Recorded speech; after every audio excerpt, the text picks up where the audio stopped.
Hello, everyone. Welcome to this webinar, Web Application and API Protection, Ingress Security. My name is Frank Yu. I'm a Senior Product Marketing Manager, and I have with me today Mitali Chawla, Senior Technical Product Manager. And we are with the VMware NSX Advanced Load Balancer team, also known as AVI. A few housekeeping items before we get started. Before we start the presentation, we want to point out that you can use the Q&A window to enter your questions during the presentation, and we will answer them at the end of our Q&A during our Q&A period.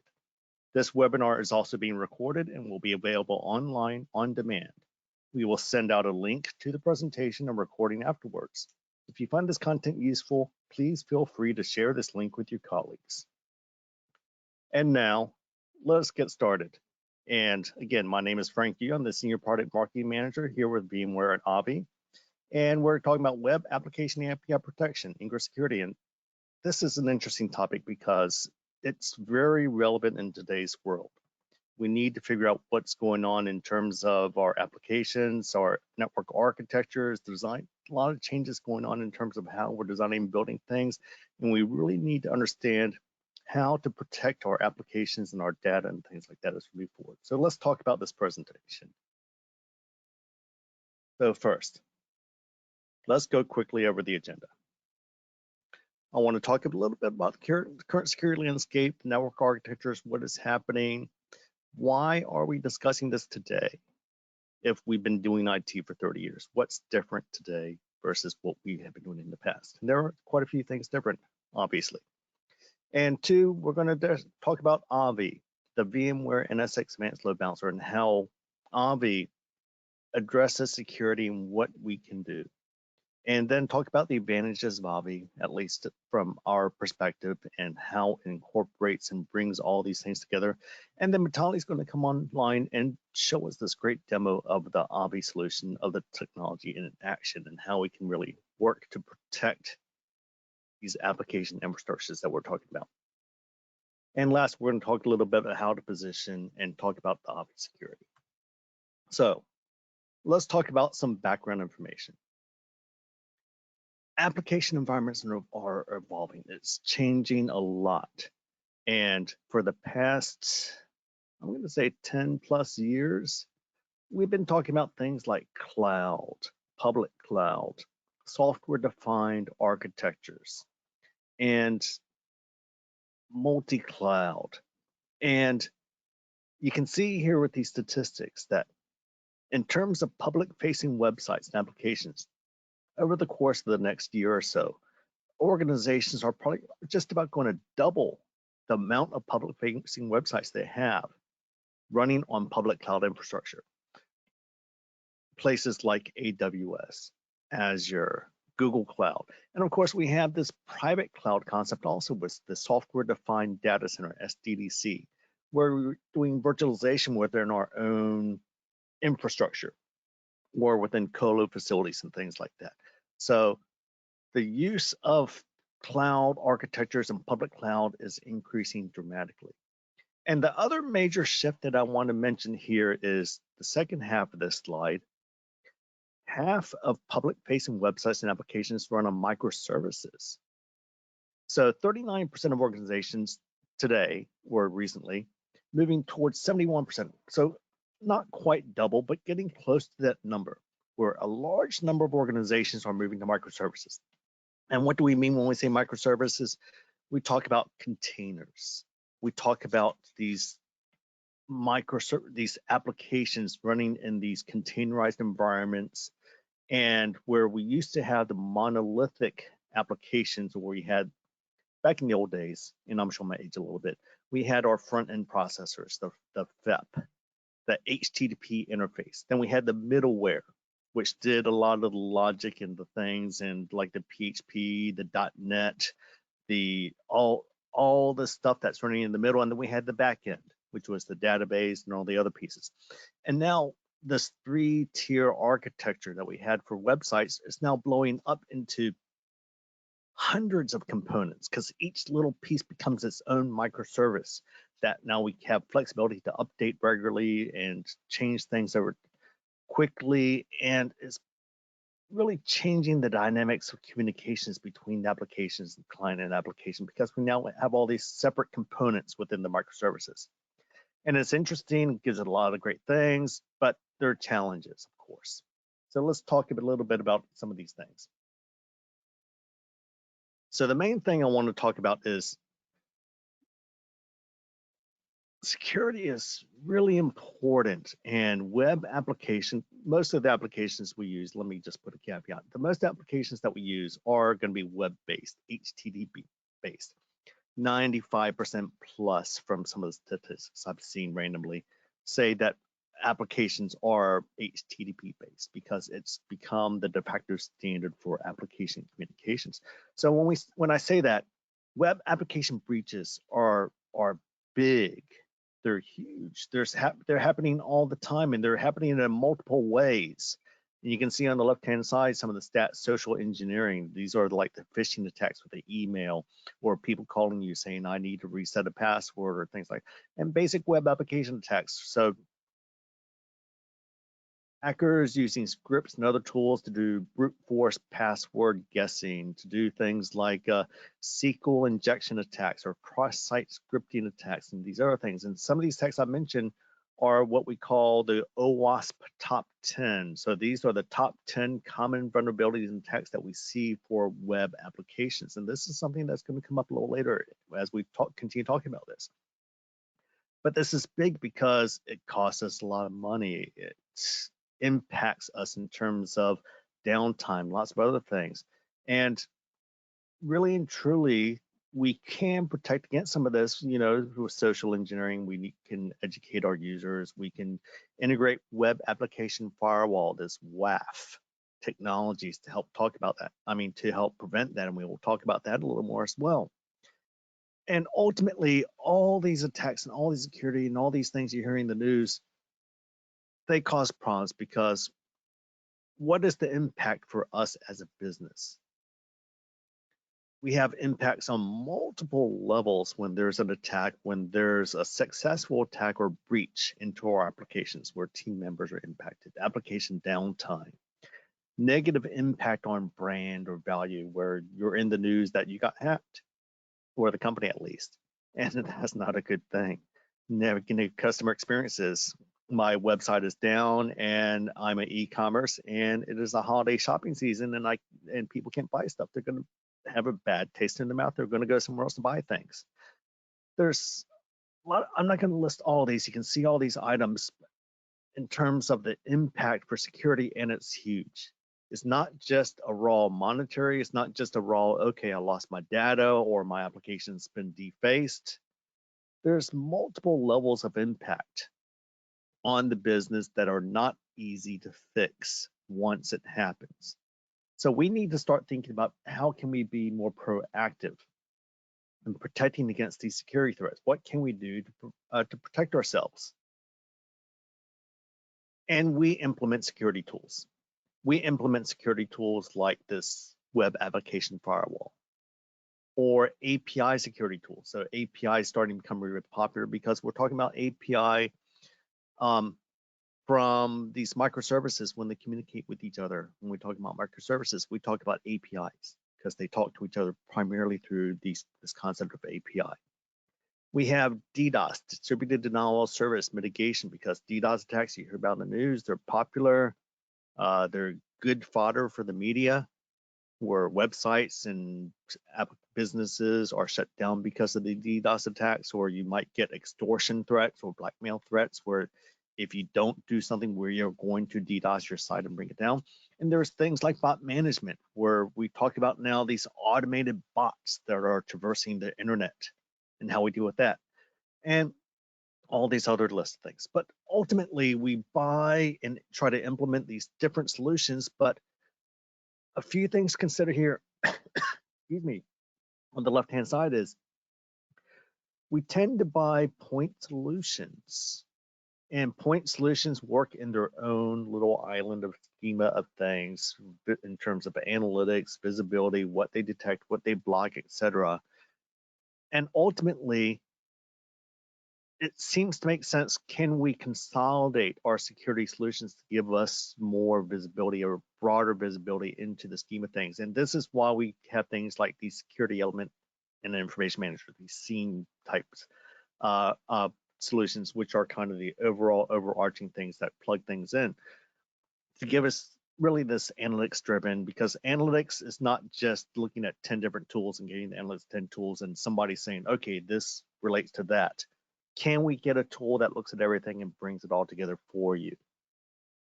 And you need something that's simple to configure, troubleshoot, scale. Obviously, at least I say obviously, because human manpower, especially when we talk about the number of applications, microservices, and changes and security threats, it becomes hard to do manually. We need some better way to simply configure and troubleshoot and scale and manage our security threat profile.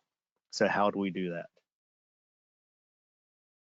A couple things that we want to hone in on.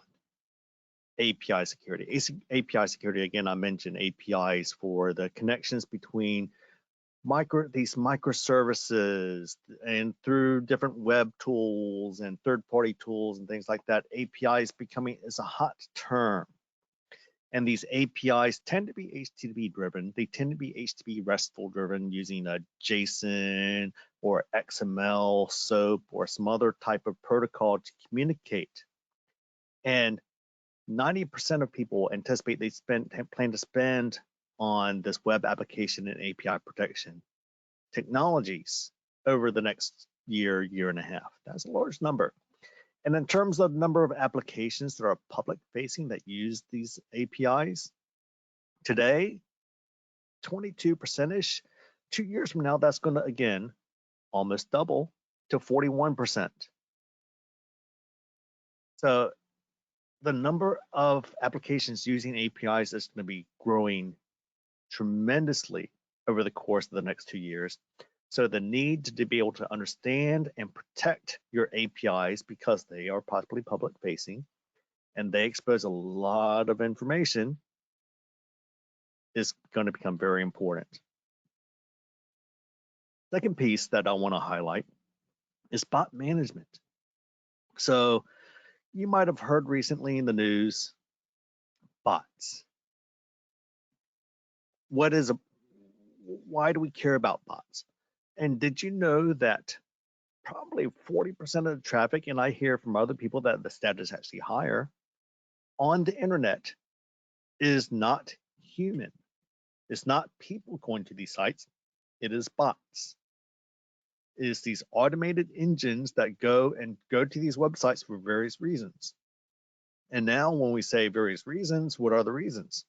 And we can classify this to search engines like Google. How does Google know that these websites exist and how does it rank them? It uses a bot, these crawlers, to go and search these sites and get information. And there might be partner sites, site monitoring, like if I have some sort of tool to check the status of my devices and my websites that do health checking, that's a bot. Copyright checks, feeds, but ultimately, I'm not going to go through this list again, but there's good bots and there are bad bots. Bad bots would be things like sending spam or scraping your website. If you're a business, your competitor might be scraping your website to get prices so that they can undercut you with their prices. You change your prices, they scrape it, and they undercut your prices. So there can be competitive situations. There are lots of bad bots out there. And sometimes people might think they're bad, sometimes not good. But ultimately, there are good bots and bad bots. And then there are the humans, and there are good humans and bad humans. But we'll leave that for a separate discussion. So how do we distinguish the bots from the humans, number one? And two, then create policies to define whether it's a good bot or a bad bot. This is something that we need to consider when we look at our security tools. So how does Avi address application security? What does this VMware NSX Advanced Load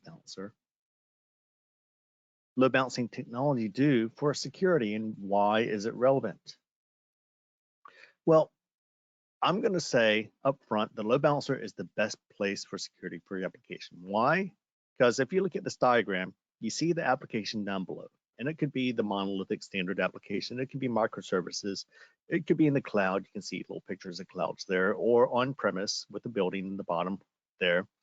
And they are communicating with each other. But ultimately, the majority of the traffic is coming from the external, from the outside, the very top. You see that incoming traffic. Those are the clients on the internet or in the corporate network going into your data center or whatever the case may be. That's the incoming traffic. And ultimately, all that traffic should be going through, hopefully, a load balancer, because the load balancer provides that scalability, flexibility, availability with its health checks and everything else. Load balancers are a good thing.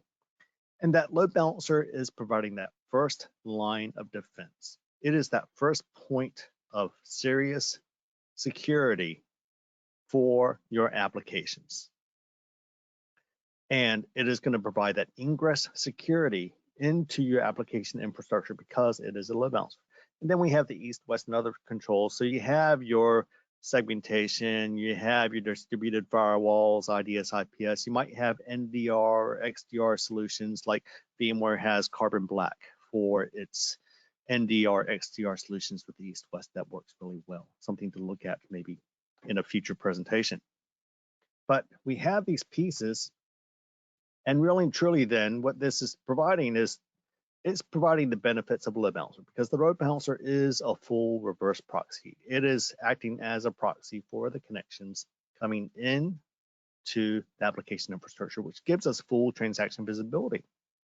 So we understand the transactions, we're already managing the connections, and this also means that we're context aware. We understand the application, we understand what the applications are doing, we understand in which point in the application this is happening and whether it should be available or not, to give us this application model, dynamic signatures, because now we can create signatures based on these applications, and really give us this elastic fabric, this elasticity that we always talk about when we talk about the cloud, of being able to scale in, scale out, scale up and down. The load balancer is a key piece of this. So the load balancer is a key piece for providing that scalability and agility, but also because it is that incoming bottleneck, let's say, that control point, it is that first line of defense that really helps to define that security model for inbound traffic.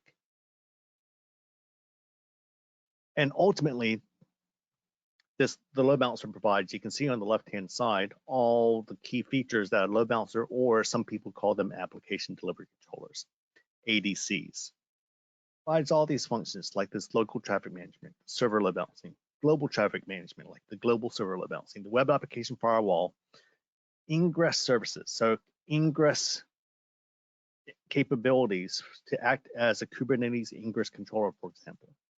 Analytics, which is huge. If you don't see it, if you can't see it, how do you know what's happening? You have to have that visibility and observability. And of course, we can do things like IP address management, authentication benefits, things like that as well. And this all fits into this VMware model of the multi-cloud and the experience of working in multiple environments while providing a single, unified, consistent framework. So working with the other VMware products and families like VMware Tanzu, vSphere, VRO, VM Realize Orchestrator, and VRA automation, Horizon VDI, other things within the family to work together. And ultimately, the VMware goal is to deliver any app on any cloud with one platform. So a little more into how Avi is doing this. Avi has the Avi controller, and it is separating the control plane from the data plane, similar to the software-defined things that we've been talking about in the past, where we have the controller, which is the control plane, which is the centralized management to do all the things that you need to do in terms of configuration, visibility, central single point of control. And then we have the data plane with this application services fabric with the what we call the Avi service engines that actually do the functions, and the controller deploys these service engines in the data plane as necessary based on configurations and policies. And what this really allows us to do is gives us the flexibility to say, number one, centralized point of control. Two, separate the data plane so that the controller is now managing the data plane to make it a little more flexible and scalable give us that elasticity. And of course, we have Avi Cloud Services you have on the left to provide real-time feeds in terms of threat intelligence, security profiles, other updates that you might need that is provided from a security perspective through the cloud services. Excuse me. And what this provides for us really is that, number one, because we have separated the control plane, the data plane with the controller and the service engines, we get that central orchestration that we're looking for, that one point of control to manage everything. You don't have to manage each load balancer individually. When I say load balancer, the service engines, the data planes, because they are all managed by the controller as a whole. You define the policy, it decides what is best. And that gives us the elasticity that we need. And along with that elasticity to scale up and down based on resource needs, it gives us the resilience because we're doing the health checking. If something fails, we get the disaster recovery capability to give us the resilience that we need for this technology. And because the data plane has to give information to the control plane, the service engines have to give information up to the Avi controller, we might as well as expose that information to you, the operator, to give us very rich analytics and observability. And lastly, because of all of this, of the way the system is defined in the software-defined model, we can now do the automation. We can get automation where we can provide that on-demand elasticity, where when, for example, let's say I'm e-commerce again, and I'm hitting the holiday period, Black Friday. And as traffic needs to scale Black Friday, we can automate the process to scale up more resources as necessary, scale more service engines as necessary to improve the availability and resources to meet the demand. And when the demand goes down after Black Friday's done, take those resources out of service. So we get that automation with that process as well. For security, what are we doing? You can see we have different various attack types, web traffic, API, could be human versus bot, whatever the case may be. And we have that traffic coming in. And we have this app security logical model here you can see, where we have things like web application firewall, bot management, API protection, the visibility. And on top, we have the Avi Cloud Services that gives us the threat research, signature updates, zero-day analysis and rules updates, so we can get real-time security threat information. Good example is Log4j. When Log4j vulnerability was exposed, became available or identified, almost immediately, then this information got pushed through the cloud services to the Avi customers, where they could now block these Log4j attacks, which was critical because this is a huge vulnerability and it's still an ongoing issue with lots of websites today, believe it or not. So the cloud services threat intelligence is critical for this app security in terms of maintaining that real-time up-to-date security profile that you want. And when we talk about that engine of what it's doing, let's talk about how it's doing it. So the first thing that we want to talk about is monitoring. We're monitoring the traffic coming in. We're seeing what is happening. We're looking at the different types of traffic. We're exposing and getting the details. And once we get the details, now is a matter of applying rules for detection. So what are the rules that we're going to say that this is going to be X, Y, or Z? Is this cross-site scripting? Is this some sort of PHP attack? Is this some sort of SQL injection attack? Is this some phishing attack, or whatever the case may be? And then once we define the rules with that detection, now we get to define the policies for enforcement. What do we want to do because we have detected this to be X? We want to enforce, whether it's drop the traffic, send a 404 back to the client and kill the connection. Send an alert to the operators to let them know that there's this attack coming through. We need to get information and provide some sort of response. And provide all of this in terms of monitoring, detection, and enforcement in this feedback loop.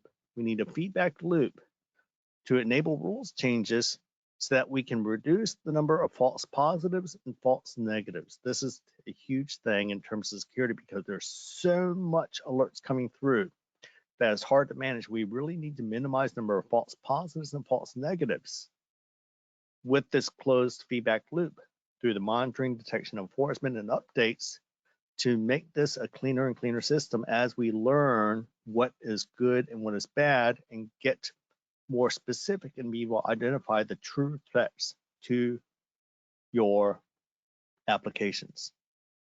Side note here, ICSA Labs has certified this as a web application firewall for security solutions.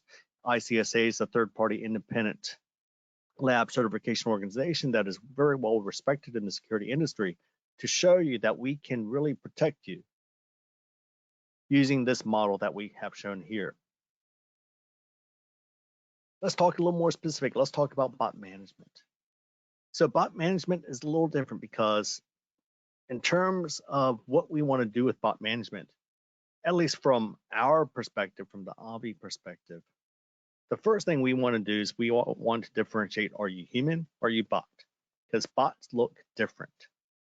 Bots might look different at the very basic level where the user agent might look funny. When we look at HTTP headers, user agent might be, I'm coming from a Chrome browser version something dot something, or I'm coming from Internet Explorer version something, or other types of information. And based on the user agent, the type of traffic or things like that, we can identify, yeah, this is probably a bot.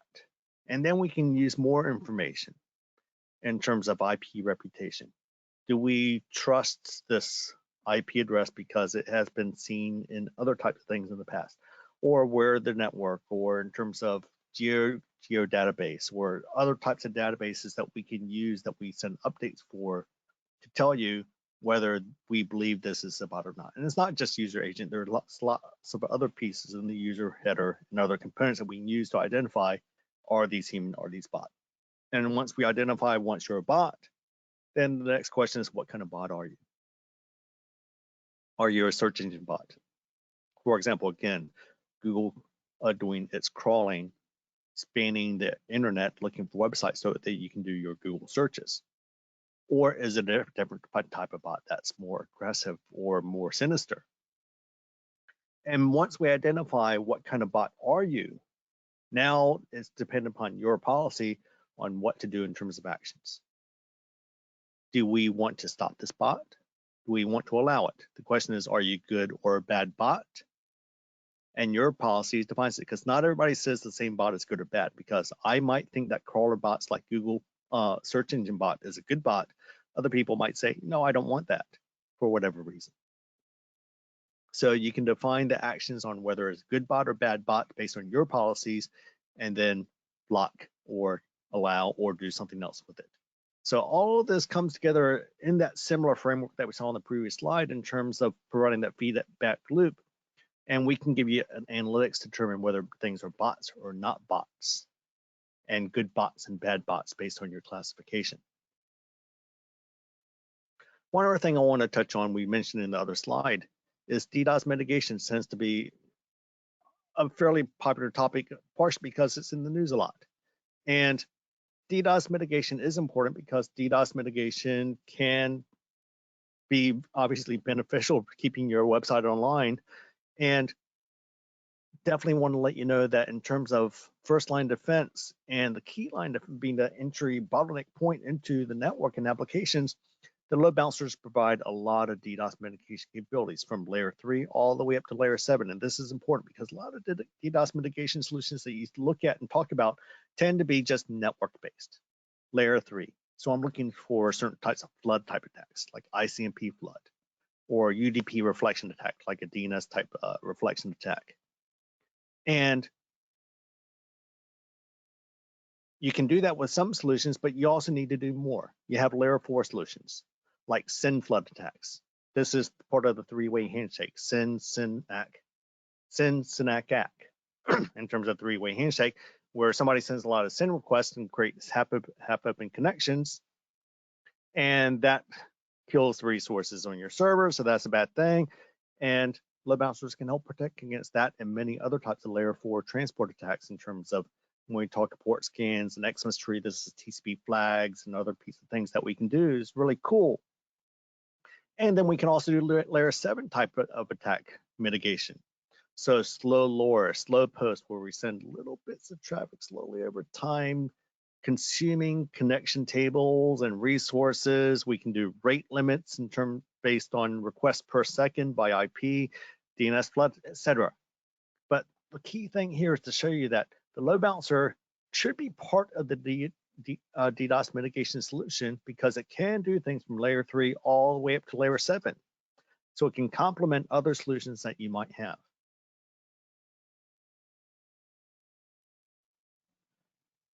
So when we talk about all these things, obviously one of the key things, for at least for me, is analytics and visibility.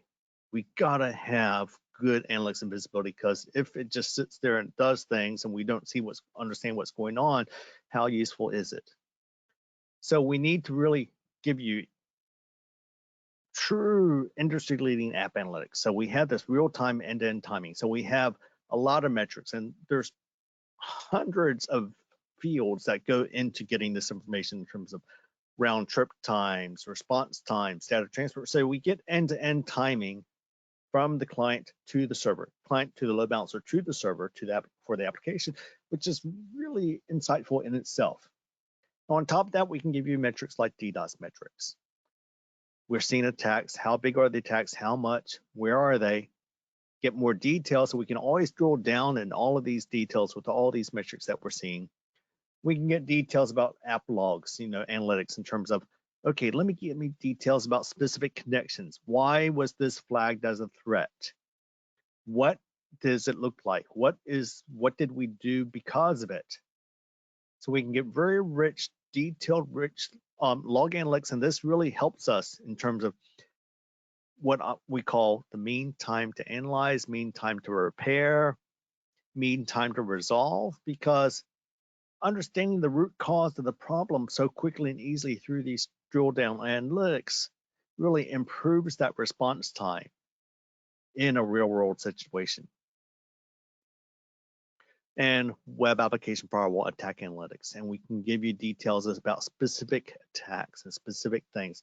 Like, is this a CVE, a common vulnerability event, where we see this specific type of attack? We see a SQL injection attack, or we see some other type of attack, and we can drill down exactly what is the attack, who is it coming from, what is the content in the attack, and what is the response? What is the current response, and do we want to change it? And we can even get information about SSL, TLS. What version of encryption codes are we using? What types of certificates are they using? Are they ones that we trust or that we feel are viable in terms of the security of our website? There are lots of things we can do in terms of the SSL, TLS, and the encryption on top of this. And ultimately, again, all this is about securing, analyzing, triage, identify this. And again, this is a closed loop to help us manage and understand how we do our security and improve our security in a real-time basis through these tools. To give you an example of customers who've been able to improve is, we have one customer, Swiss Lottery System, and they have been able to implement a WAF and security solution to really improve Swiss Loss, not just in terms of the security stance, but you can see here in terms of total cost of operation, TCO, in terms of being able to make things easier for them to manage and easier for them to implement and operationally to manage on a day-to-day basis. And you can see partially here is because they're saving so much time in troubleshooting. So the operations team, from a security perspective, is saving 50-60% of their time troubleshooting, because they have the analytics and the visibility, and they have the insights that the solution can provide them. And this is huge in terms of managing your security profile. Is going to give you a demo of the Avi technology in action and show you some of the things that it can do. We're setting APIs to set up a virtual service here. So first, we're going to connect to the controller, and that's done with a simple API call to create the session. Next, we're going to do two things. We're going to set up a Docker container for sending traffic, and set up the demo for the environment to create the initial data, so we can see something in the logs.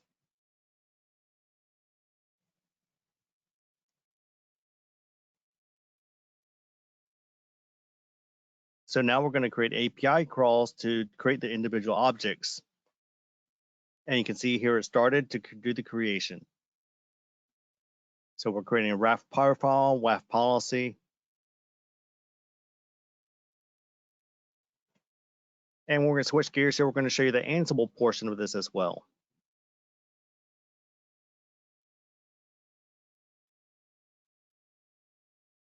So we're setting up a different application with different names. So we're going to talk a little more about that.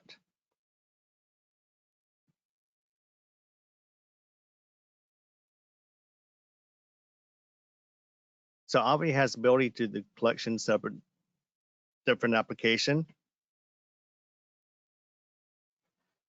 And what you see here is a very simple playbook.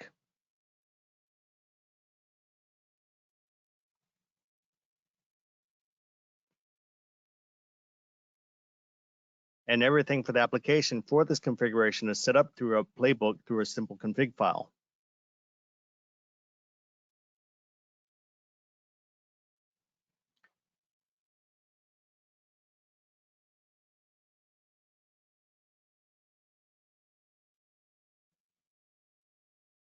And you can see when we go to config.yaml, we can see the configuration configured in a single flat file. So we can configure the WAF policy, the virtual IPs, everything else within here. You can see it's less than 100 lines of code. It's very simple. It's very easy for us to create this playbook and deploy it.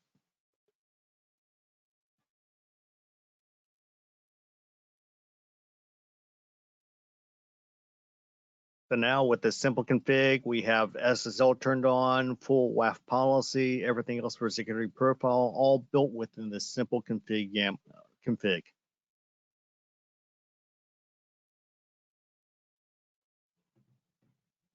So with that script, we created this WAF hackathon, which is the first automation tool that we're going to show.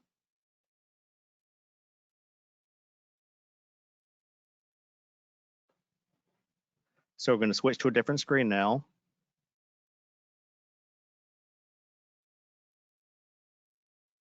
So now we're going to be running this exact Ansible playbook, this hackathon YAML that we talked about, with a few extra parameters. Fire it up, and it's doing this Ansible thing.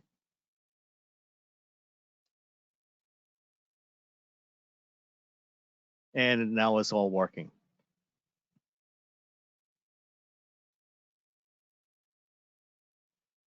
You can see all the individual REST resources got picked up and got pushed out.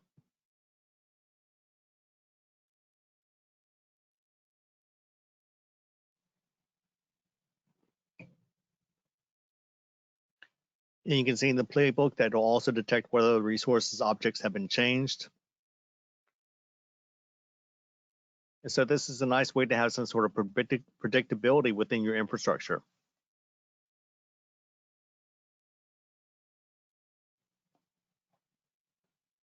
So the cool thing you can see here, there's all sorts of great automation that you can do to set up things, configure, and help keep things moving forward.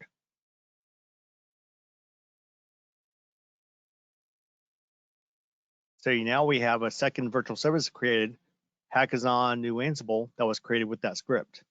And we look at the code, we can see 2 additional lines here. And I adjust those lines, and now I created a new exception to the WAF policy simply and easily. And then I run that script again, and it automatically updates itself.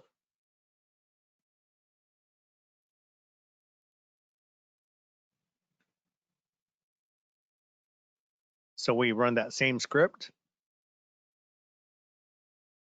looks at all the configuration pieces.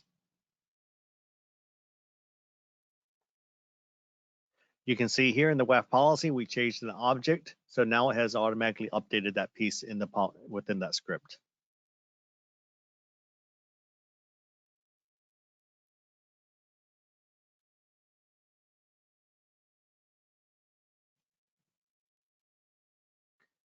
So now we have one more exception within the WAF policy quickly and easily.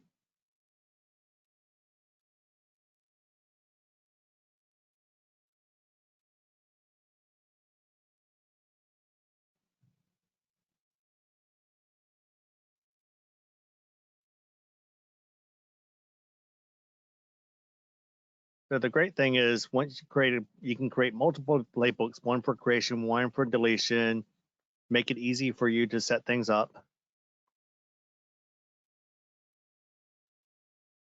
And that's an example of just a very simple change that you could do with the management with these playbooks. So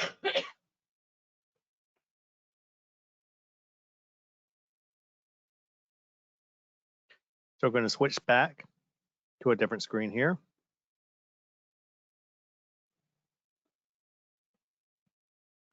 So that was for Ansible, and we can do the similar thing for Terraform.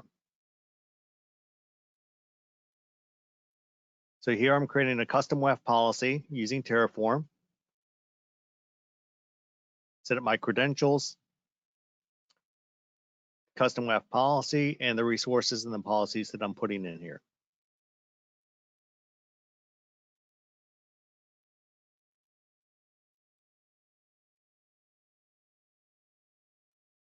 So let's take a look at what has been created for us here.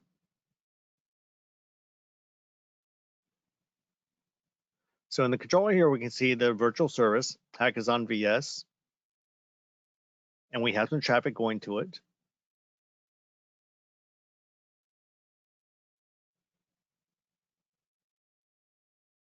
It also has a WAF policy. So the WAF policy Hackathon policy here.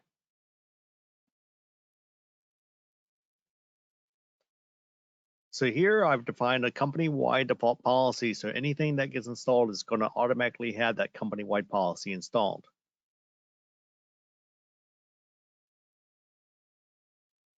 So now I'm going to go to my demo tenant, have a different virtual service that has traffic. And I'm now getting sent to the analytics screen. And I can see all the detail of all the traffic and everything going through. And the first thing we notice is the end-to-end timing at the top here. Gives us instrumentation of everything going from client to server to application.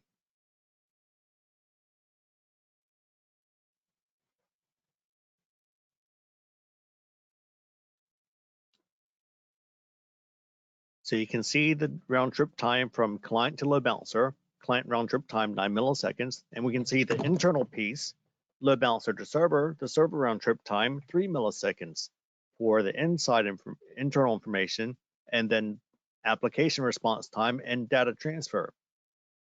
Data transfer, how long does it take for the application to collect the data and to send things, and you can get the total response time, in this case, 13 milliseconds.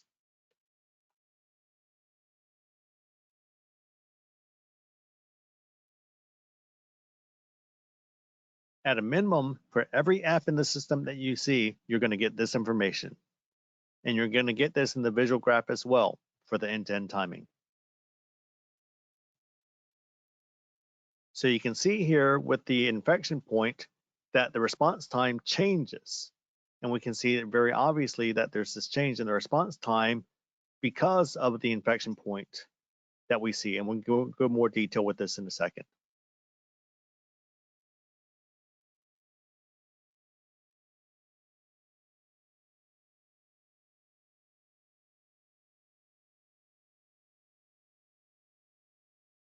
So when we click on that little lightning bolt icon on that graph, we get the anomaly, and we can see what is going on in terms of that anomaly and what the change in the baseline and what is happening, and get more details about what is causing that anomaly.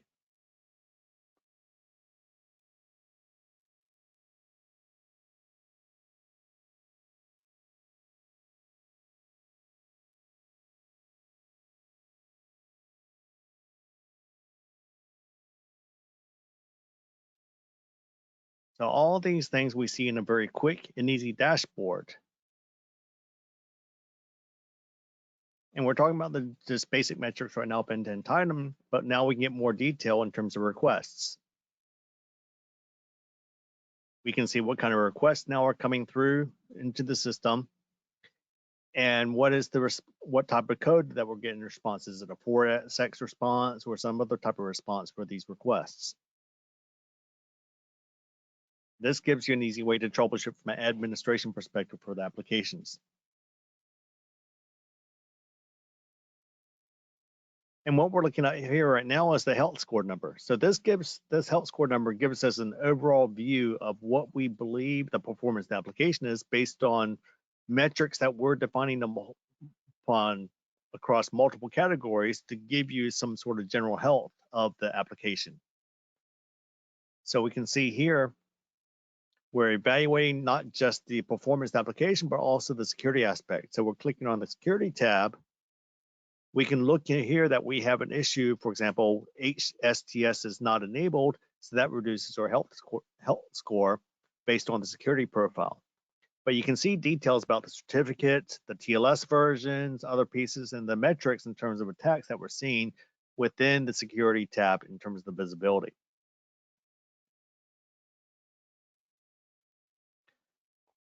And this gives us the ability to easily drill down into which part of the stack to be able to identify where the security threat is. So if we go to the WAF section,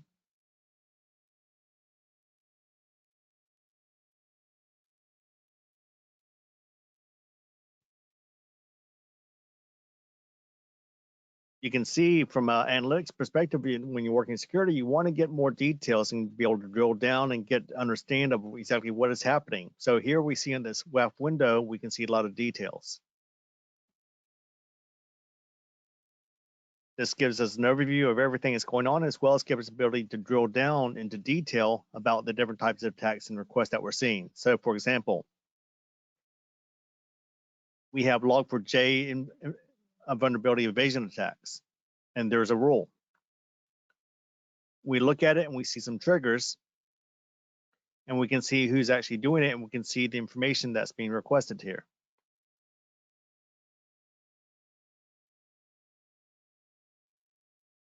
So now let's go into the logs and we can look into details. And we'll look into log entries here, and we can get full information. So here, we open this up. We see immediately information about all the load balancing features in terms of the round trip time, the timing, everything else that we expect to see. But now if we go down, we give WAF hits. So this gives us the ability to understand exactly the latency that the WAF introduced in terms of performance criteria, as well as what we're seeing in terms of a security hit. In this case is log4j vulnerability evasion attempt. And we can see the match and the request header, and we can actually see the header that matched in terms of this log4j vulnerability attack.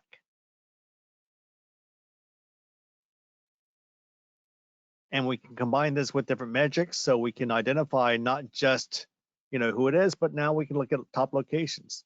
So in this case, we see Mexico as the top hit for the number of entries that are seen log4j.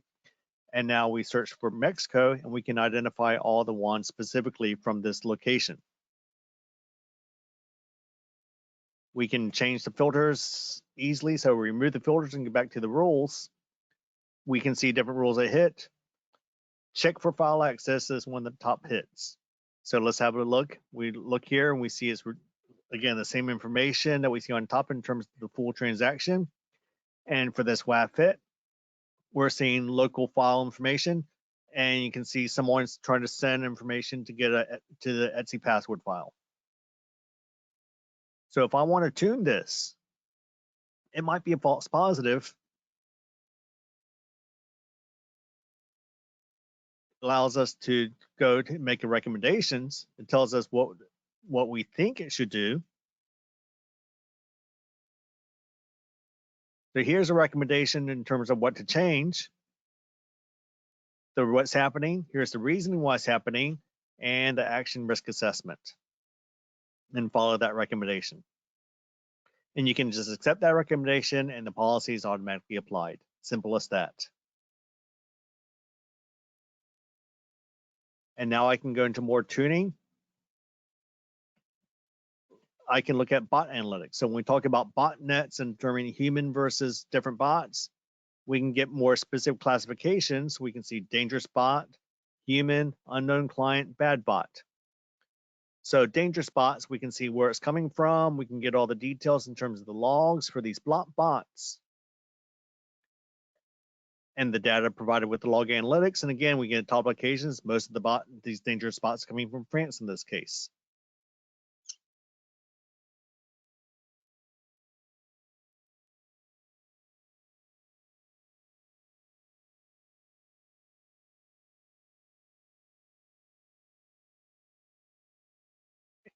The goal with this is the system is building the application model, and from an information perspective,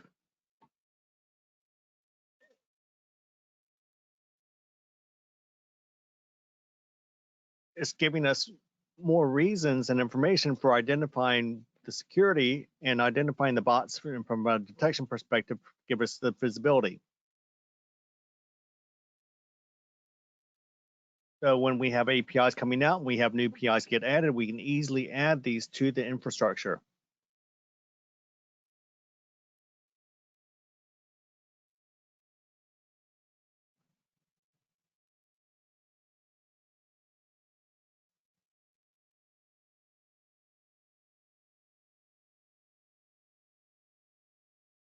So ultimately, this is a great way for the admins to get visibility into the situation, understand what is happening with the applications in terms of security perspective, and get the simple visibility to drill down and identify what is happening in this infrastructure.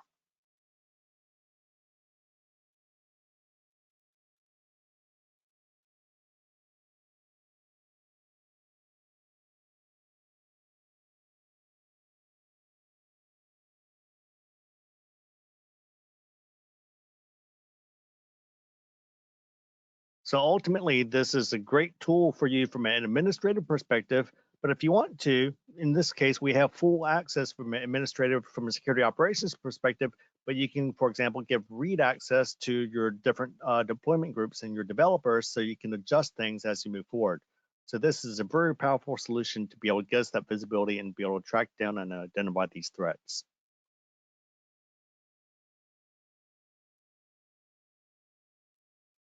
So ultimately, in terms of what do we get out of the solution? And I apologize for the little technical difficulties with going through the demo, but what do we get when we when we look at the solution? What we want to do is we want to provide that web application firewall, that context-aware web application firewall and API protection, bot management, the analytics and the observability, which is huge, and really combine that into the VMware picture and solution of this context-aware, simple and visible multi-cloud solution that you can put on any app, any cloud, one platform again. Integrating this, what we call it here, you can see in the title, WAP, Web Application and API Protection, for any cloud on any application through these technologies and tools. From a perspective of Avi and the benefits, it's an enterprise grade solution that's really designed to give us faster provisioning, to automate that self-service, to be able to simplify things as you saw in the demo, using the tools, using Ansible and Terraform in those examples, to be able to script things, to be able to deploy everything quickly and easily and consistently. And two is, you saw with the analytics and visibility, to give us less time to troubleshoot, to really improve the mean time to repair, mean time to resolution, to identify what is happening when we have a problem. And this translates to a lower total cost of operations, little cost savings operation, because truly in security, we know that most of the cost is on the operational day-to-day operations and managing the stuff, and being able to scale on demand as we need. So hopefully this was a good understanding of what we can do and how we can provide that first line of defense to really protect you and your applications in these new environments as we migrate to multi-cloud and microservices environments.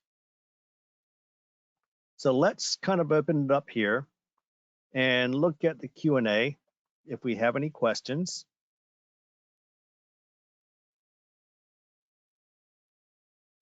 And let me see here. Frank, there was only one question about the bot that we're releasing in the 22X. we have in tech preview right now. That was the only Awesome. question. Yeah, so we had the question with about bots, and it's in tech preview. And we have, you saw currently the bot capabilities that we have available, and we're continuing to expand on those bot detection capabilities and to improve the benefits and performance. So that's something that's going to be really exciting moving forward as we continue to look at what we can do. And let me see, I have a couple more questions here. And let me pull this one up.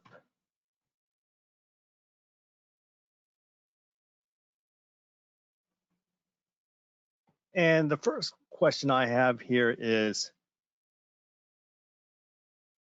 how does this compare when we talk about multi-cloud and these cloud environments, especially public cloud? How does this compare, and how does this relate to cloud native solutions such as AWS? They have their Amazon has their WAF and their elastic load balancing and other components. What are the pros and cons of using those technologies versus what we have here? And I'll go ahead and start this, and then Mitali, you can chime, or Remo, you can chime in. So I consider 3 key points when I talk about cloud native versus this type of solution. One is that cloud native, such as the AWS and CLB, is only available in AWS. You can't use it in Azure, in Google Cloud, GCP. You can't use it on your on-prem solutions. It's only for each individual cloud. So each individual public environment has to have their own solution. Number 2 is those solutions tend to be a little less in terms of features and capabilities and performance, because they are designed to be easy to use, and it's very simplistic for the introductory for people that are using these cloud services. And the third piece is that these cloud solutions tend to be extremely expensive for you using them on an ongoing basis. So if you look at a cost analysis, each individual cloud solution is priced based on how much traffic is processing, which tends to get pretty exorbitant as you move forward if you become very popular. So those are things to consider when I think of when I look at these public cloud solutions and comparing to a solution such as this Avi advanced load balancer solution, which is one solution that can fit across multiple environments and is one cost structure and one single point of control. Any other thoughts that you might have, Remo, Mitali? Yeah, I think the other point would be our analytics. I think in demo and even in your presentation, we talked a lot about it. So using a security solution can be challenging because there are so many things to take care of. So having a solution that can provide you all the logs, all the analytics, and good visibility that can help to troubleshoot your issues, to give you an insight, is very important. So instead of being a black box or to give you limited information, it is essentially it is very important to have a solution that shows you everything right there. It gives you a lot of control. It gives you a lot of understanding about your application, how application is performing, what is a false positive. Creating exception if you find a false positive is very easy. So all those things are very important when it comes to a security solution. Absolutely agree, 100%. Remo, you have a thought? I do. As I go through a lot of those customers' requests for WAF coming up, and I was just in a session yesterday with a new customer. So the easeability of enable and disable WAF for a specific application is just like not matchable anywhere. Just that. And then we have so many options that are easily to leverage, like Ansible or Terraform in that matter. So I think that's for if you're looking for automation, you have one set of automation. I have a repo, for example, that you can use that demo on any cloud, and so that in Terraform and Ansible, that allows you to deploy a WAF policy independently from where you have your application deployed. Absolutely awesome. And I agree with both of y'all on those points, and those are very important. and especially on the analytics and the automation and the capabilities to expand the functionality across the multi-cloud and multiple environments. And again, moving into the containerized world and integrating that capability as well into these pieces is becoming very important. So I appreciate that. And we have more questions, but unfortunately we're a little over on time. So I'm going to end it here. I appreciate everybody for attending this presentation and dealing with the technical difficulties. And hopefully you'll continue to look forward for more presentations of our VMware and Avi in terms of what we can do for you. And we look forward to seeing you in our next session. Thank you very much.